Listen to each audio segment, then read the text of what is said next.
Why Trillanes? Of the senators who were incumbent at the time, why was Trillanes selected as the negotiator for Aquino? And where did Trillanes get the influence over some authorities in Beijing in those days? Yes, sir. I understand That is that the puzzle to me. he traveled to China 16 times, and during his last visit, the 16th visit, shortly, sir, but 2 days after, we lost the Scarborough Show. Maybe he should explain to the nation how he got that kind of an influence to be able to reach out to the higher ups in China. Not just anybody can talk to any member of the Politburo of China. He must have been a very influential person in China to be able to do his work as he did. And how did he acquire that influence? That is a mystery to me, Mr. President. So with me, sir, I would say, so dapat one of these days, maybe the Filipino people should demand the truth. They should If ask. they cannot get it from the mouth of Trillanes, because maybe it would be a self-preservation thing, then at least some people in the foreign ministry, especially our ambassador at the time, Ambassador Brady, can explain, because as I understand from you earlier, he was not allowed by Trillanes to take notes. Alam mo kasi, sir, ganito yan para sa mamalaman ng mga taong Pilipino. Kagaya ngayon, nandito kami. Sa likod natin, yun yung mga yung ambassadors, pati mga stenographers kumukuha ng record.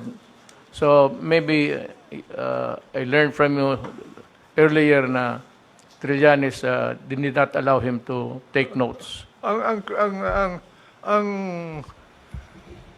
Ang problema ko dyan, Mr. President, bakit si Trillanes? Pangalawa, bakit binaypas niya yung embahada natin sa Beijing? At sa impresyon ko, pati si Del Rosario, nakalihim ng Foreign Affairs noon, ay binaypas din niya. Walang kamuang-muang si Del Rosario doon sa meeting na yun na tungkol doon sa pinag-usapan sa Beijing. Ngayon, at nasan na yung sulat naman ni Brady, dahil binigyan ako ni Del Rosario ng kopya, nawala marami kasi akong record, wala na akong panahon na tumingin doon sa aking lumkat doon sa aking mga records. Eh, nasa kanya yun. Copy lang yung binigay sa akin eh. O, bakit wala sa Department of Foreign Affairs yung kasulatan na yun? Dapat nandun yun. On files. Official record yun eh. You're correct, sir. Yun nga ang problema natin. There is a monkey wrench in arriving at the truth. And that is really what happened in the negotiations. And why, bakit nag-atras tayo? What prompted Aquino, or upon whose advice? Because I do not think that President Aquino would just decide on his own when he knows nothing about it, even the negotiations. So, Mr. Consino, who prompted him to arrive at that decision? Tayo ang na-11. Pero yung na mag-itan between the Philippines and China, eh hindi naman yun naman lang sinabihan yung China na, oy, tuparin mo naman yung kasunduan sapagkat yung Pilipinas sumunod eh. Bakit hindi ka sumusunod? Wala eh. Walang nangyaring ganun eh.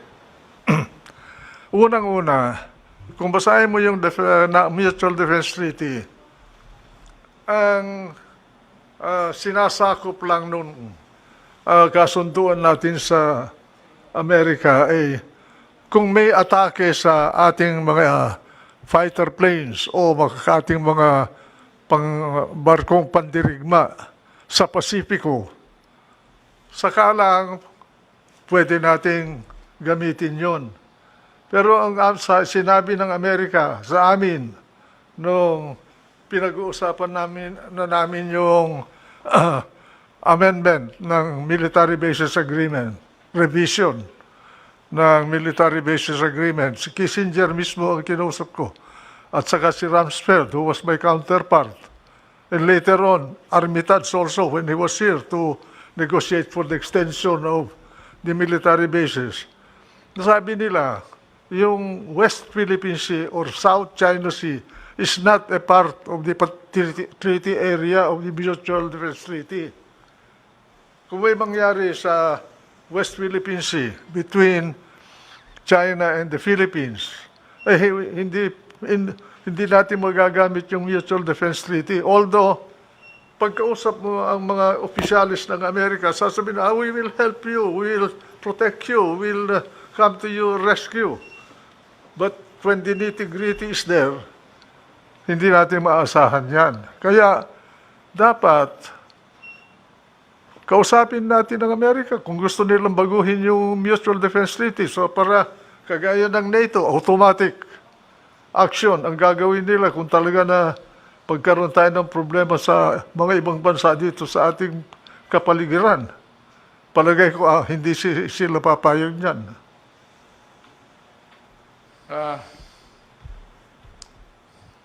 I don't know what I said.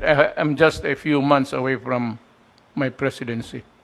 But I'm really greatly worried about this situation because there will be a time that we will be looking towards the resources of the South China Sea or the West Philippine Sea. There will be a time that itong oil, gas, and everything, which you said to run into billions, I do not have the figures, they might take an interest on that. And that is the time when I said that there will be a real problem. Not so much now. I might maybe keep silent about it. Alam mo, Mr. President, ang pinag-uusapan natin talaga dyan, at ang bottom line nito ay kayamanan. Yes. Ang kayamanan na nandyan sa West Philippine Sea na yan, according to the best estimate, or rather, the proven reserves of oil and natural gas sa West Philippine Sea is 7 billion barrels of crude and 900 trillion cubic feet of natural gas. That's a very big quantity. That is already proven. It's there. Ang estimate ng China, kaya ganyan ang galaw ng China dyan, ay there is a potential of 130 billion barrels of oil in the West Philippine Sea. So with that amount or volume of wealth to be harvested, I doubt whether China will easily bow to anybody without asserting its rights over the area. Apart from the fact that to China, West Philippine Sea is a very strategic route. If that area is closed or controlled by America, Japan, or any other country, China in 2 months will wither away as a nation. They will have famine, riots, they will have no economy because 80% of their energy passes through the Strait of Malacca, through the West Philippine Sea or South China Sea to China. Or even Japan will suffer also if that is controlled by someone else. That's why China is very careful not to antagonize Japan because Japan has the capability. It's the number 2 naval power on this planet at the moment, second to America. And they have nuclear capability. Because the moment China controls the South China Sea, they can isolate South Korea and Taiwan and Japan. So it's a very delicate balancing effort in this area.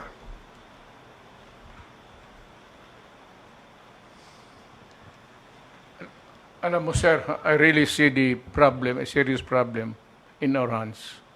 And it's quite comforting to me na malaman ko na ano ang totoo from your mouth. Because sabi ko, to me, you're the most authoritative Senate President ka noon. Alam mo ito lahat at dapat malaman ng taong bayan. Because hindi naman ako, I'm not talking about politics. I'm just talking about the behavior of some na tinitwist nila. So it could be just, I said, do you want me to correct what is wrong? Ang problema niyan is the wrong started from them. So, ginagawa akong, sabi ni Quisa, niloko tayo. Kasi loko-loko ka. Bakit nagpaloko kayo? I hope that we would be able to weather any trouble with China now and in the future, for as long as it is very dangerous for us to go into a kind of... From where I sit, Mr. President, I think you will be able to handle it well in the manner you are doing it now. Because we lose more if we antagonize China. We have no choice except to negotiate with China. Assuming that there's no dispute about our right over exclusive economic exploitation of our West Philippine Sea assets, still we need foreign money to make it a source of wealth for the country. Now, our choice at that point will be either go to Europe and get technology and capital to